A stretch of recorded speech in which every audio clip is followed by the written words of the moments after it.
A rock kestrel, the sky's predator with razor-sharp eyes, hunting small birds without mercy. With speeds of up to 50 kilometers per hour, it dives low, leaving its prey almost no chance to escape. Two birds locked in a fight over food suddenly become the perfect target. But this time the hunt fails, the food tumbling from the sky becomes a blessing for life on the ground.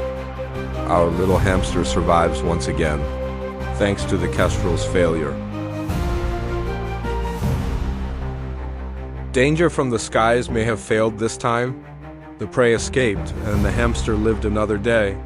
But survival in the wild never ends. Down in the fields, a new challenge awaits. A tiny sparrow, fragile yet fearless, must now face its own battle. Will the little bird survive the next threat? Find out in next part.